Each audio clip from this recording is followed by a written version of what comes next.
पेश करते हैं आहट, वास्तविक घटनाओं से प्रेरित भूत की कहानियां। रात के 2:30 बज चुके थे और मैं बस में बैठा बैठा परेशान हो गया था।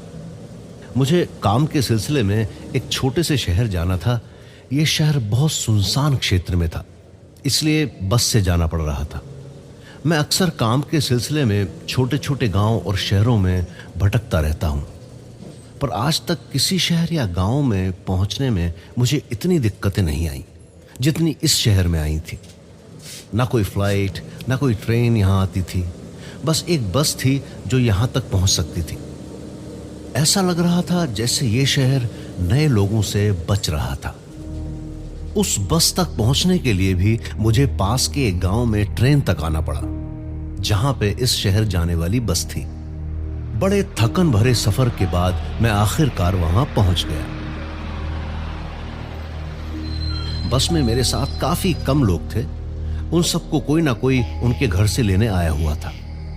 बस से उतरते ही सब लोग बहुत जल्दी जल्दी में अपने अपने घर रवाना हो गए। मैंने उतरकर देखा तो दूर दूर तक पंछी भी नहीं था। वैसे जाहिर सी बात है, रात के 3 बज रहे थे, कोई होगा भी क्यों। मैं बस स्टैंड से आगे चलता चला गया। मैं एक होटल ढूंढना चाहता था और बस सो जाना चाहता था। कुछ देर चलने के बाद मुझे बहुत थकान होने लगी, तो मैं पास के एक बेंच पर जाकर बैठ गया। बैठे बैठे मुझे नींद आने लगी, पर मैं ऐसी सुनसान सी जगह पर बेंच पर नहीं सो सकता था। मैं फिर से खड़ा हुआ और चलने लगा। तभी एक ऑटो वाला नजर आया।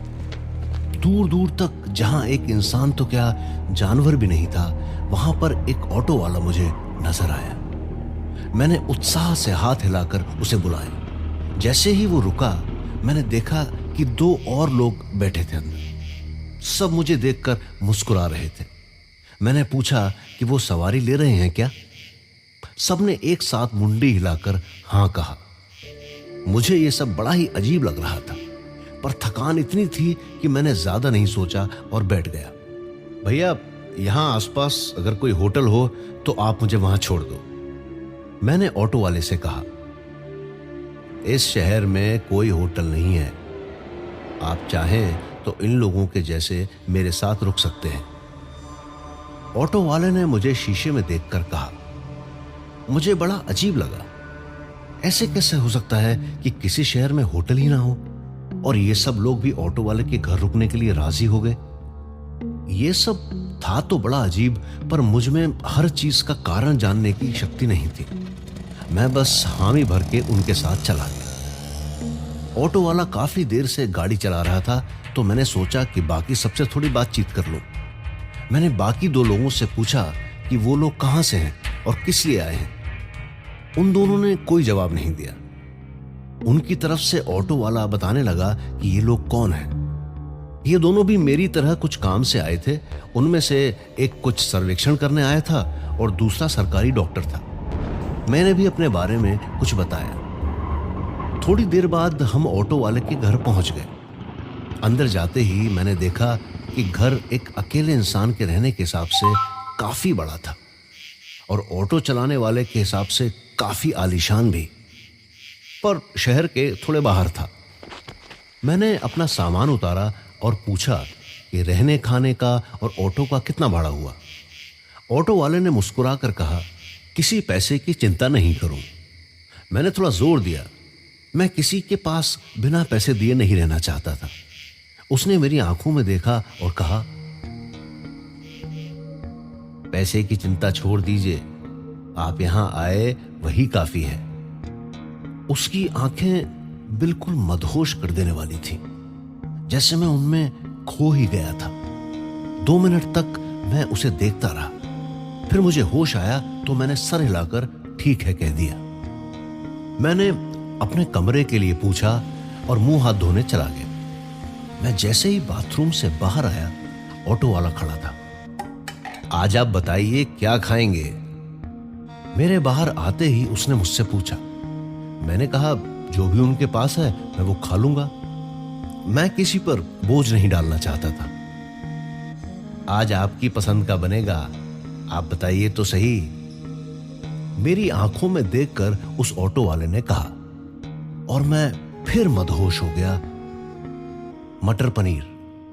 मदहोशी में मैंने कहा और वो मुस्कुराकर चला गया। थोड़ी देर में मुझे वापस होश आया। मेरे दिमाग में उलझने होने लगी। ये मुझे अपनी आंखों से ऐसे वश में कैसे कर रहा है, या मैं थका हुआ हूं इसलिए कुछ सोच समझ नहीं पा रहा। ये सोचते हुए मैं कुछ देर अपने बिस्तर पे बैठा। फिर मैंने कल के काम की तैयारियां की। मैं सब कुछ एक बार में ही निपटा कर जाना चाहता था, जिससे इस शहर में मुझे वापस न आना पड़े। कुछ देर बाद मुझे ऑटो वाले ने आवाज दी। मैं बाहर गया तो देखा कि मेरी थाली लगी हुई थी। मटर पनीर, दाल, चावल, रोटी और सैलेड सब था। पर हैरानी की बात यह थी कि सिर्फ मेरी ही थाली लगी थी, बाकी किसी की नहीं। मैंने पूछा कि बाकी लोग क्यों नहीं खा रहे, तो उसने कहा कि वो लोग पहले ही अपनी पसंद का खा चुके थे। अभी तक भी ऑटो वाले के अलावा मुझसे किसी ने बात नहीं की थी। अगर मैं सीधे सीधे उनसे भी कुछ पूछूं तो उनसे ही पहले ऑटो वाला जवाब दे देता था। मैं खाना खाने बैठा। सब कुछ इतना स्वादिष्ट था कि क्या बताऊं। मैंने पूछा कि ये सब बाहर से मंगाया है या ऑटो वाले ने खुद बनाया है। उसने कहा कि ये सब उसने खुद बनाया है। मैंने उसकी सराहना की, पर अजीब बात यह थी कि उसने इतना सब इतनी जल्दी कैसे बना लिया। अभी तक सब बड़ा अच्छा चल रहा था, पर मुझे थोड़ी घबराहट थी। एक अनजाने शहर में मेरे साथ कुछ ज्यादा ही अच्छा चल रहा था। खाना खाकर मैंने उसे शुक्रिया कहा और सोने चला गया। मैंने कमरे का दरवाजा लगाया और बिस्तर पर लेटते ही मुझे कुछ ही मिनट में नींद आ गई। मैं बड़ी गहरी नींद में था। एकदम से मेरी नींद टूटी। मैंने देखा कि ऑटो वाला मेरे बगल में बैठा है। मैं चमक कर उठा तो देखा मेरे दोनों हाथ बिस्तर से बंधे हुए थे। मैं चिल्लाया कि ये सब क्या हो रहा है और वो अंदर कैसे आया जब मैंने दरवाजा बंद किया था अंदर से। उसने मुझे पुचकार कर वापस नीचे लेटने को कहा और एक कहानी सुनाने को। बहुत समय पहले मैं इस घर में अपने परिवार के साथ रहता था। मैं, मेरे माँ बाप, मेरी बीवी और मेरी बेटी, हम लोगों का यह पुश्तैनी घर था। मैं मेरे पापा के धंधे पानी में मदद करता था। कोई दूर से देख के बता सकता था कि हम सब कितने खुश थे। एक दिन पड़ोस के गांव में मैं अपने दोस्त की शादी में गया हुआ था। एक हफ्ते बाद जब मैं वापस आया तो देखा कि मेरा पूरा घर जलकर राख हो गया था और घर के साथ मेरा पूरा परिवार भी जल चुका था। मुझे यह सब पुलिस ने बताया। किसी वायर के चक्कर में रात में आग लग गई, और क्योंकि यह घर शहर से थोड़ा दूर है इसलिए पुलिस को भी काफी देर बाद खबर मिली। इसलिए मेरे घर वालों को कोई बचा नहीं पाया। यह देखकर मैं अंदर से टूट गया। ना घर ना परिवार, तो धंधे का मैं करता ही क्या। 2 रात मैंने इस खंडहर में रोते हुए बिताई। फिर मैंने फैसला किया यह शहर छोड़कर जाने में ही भलाई है। अब यहां मेरा कुछ नहीं बचा है। मैंने अपने कपड़े जो मैं शादी में लेकर गया था उठाए और बस स्टैंड पे चला गया। कुछ देर वहां खड़े रहने के बाद मुझे अचानक से एक ऑटो की आवाज आई, पर दूर दूर तक कोई ऑटो नहीं था। मैं इधर उधर देखकर उसे ढूंढ रहा था कि अचानक मुझे उस ऑटो ने पीछे से टक्कर मार दी और मेरा सर एक बड़े से पत्थर पे जा टकराया। मैं खून से लथपथ लेटा रहा और फिर बेहोश हो गया।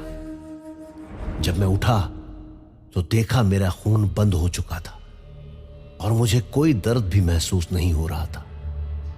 मैंने देखा कि मेरे बगल में वो ऑटो वाला खड़ा है और दूर जहां मैं गिरा था वहां भीड़ जमा थी। मैं उठकर उस भीड़ में गया तो देखा मेरी लाश वहीं है, खून से लथपथ अभी भी वहीं लेटी हुई है। यह देखकर मेरी चीखें निकल गईं, पर किसी को मेरी आवाज नहीं सुनाई दी। मैं घबरा गया और उस ऑटो को लेकर वापस अपने घर की तरफ चला गया। जैसे ही मैं वहां पहुंचा तो देखा मेरा पूरा घर सही सलामत वहीं था, बिना जले, बिना किसी दिक्कत के। मैं आश्चर्यचकित रह गया। मैंने अंदर जाके देखा तो वो अब भी खाली था और इस पूरे घर में बस मैं अकेला था। ये सब कहकर वो चुप हो गया और कमरे में बाकी 2 लोग भी आ गए। मैं रोने और चिल्लाने लगा, अपना हाथ छुड़ाने की कोशिश करने लगा।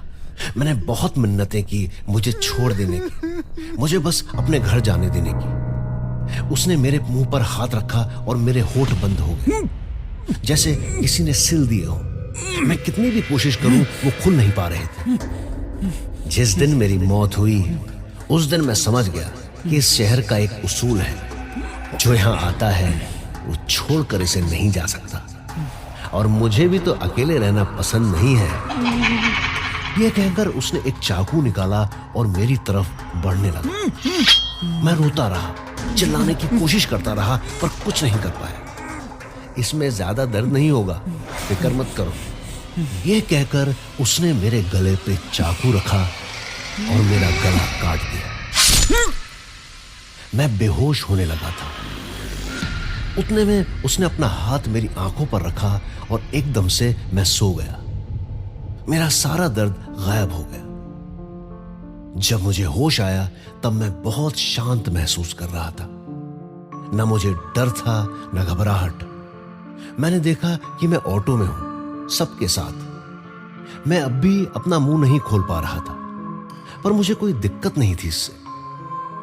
तभी एक आदमी बस स्टैंड से आता दिखा और इशारे से हमें बुलाने लगा। ऑटो वाले ने ऑटो रोका।